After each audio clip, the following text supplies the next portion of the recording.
Hi friends, good morning all. మీ అందరికీ టేక్ మంచాల గురించి చిన్న సీక్రెట్ చెప్పాలనుకుంటున్నాను.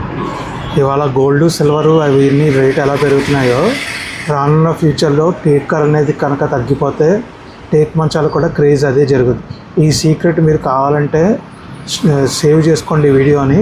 కొన్నాళ్ళ తర్వాత మీరు చూడండి టేక్ మంచాలకు వచ్చే డిమాండ్ ఎలా మారుతుందో. ఈ వీడియో సేవ్ చేసుకుని నేను చెప్పింది నిజమా కాదని కొన్నాళ్ళు అయిన తర్వాత మీకే తెలుస్తుంది. ఎప్పుడైతే ఒకటి ఆలోచించుకోండి, ప్రొడక్షన్ లేదు అనుకోండి, ఆ ఐటెంకి డిమాండ్ పెరిగితే ఆటోమేటిక్గా దాని వాల్యూ పెరిగిపోతుంది. అది ప్లాస్టిక్ ముక్క అయినా కావచ్చు, కాపర్ వైర్ అయినా కావచ్చు, ఏదైనా కావచ్చు. మనకి కావాల్సినంత ప్రొడక్షన్ స్టాక్ లేకపోతే దాని యొక్క డిమాండ్ పెరిగిపోతుంది.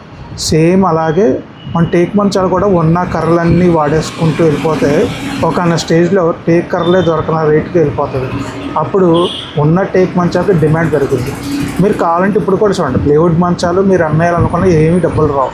టేక్ మంచం అమ్మాలనుకోండి కనీసం 50% దాని కండిషన్ బట్టి, లేదా దాన్ని మొత్తం వర్క్ చేసి రీయూజ్ కింద కూడా వాడుకోవచ్చు.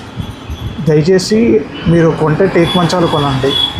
టేక్ మంచాల్లో ఇంతకుముందంటే 1, 2, 3 రకాలు ఉంటాయి. ఇప్పుడు చాలా డిజైన్స్ ఉన్నాయి. నా వీడియోస్ చూస్తే మీకు తెలుస్తుంది టేక్లో కూడా ఎన్ని రకాలు పెట్టామనేది. Bye friends.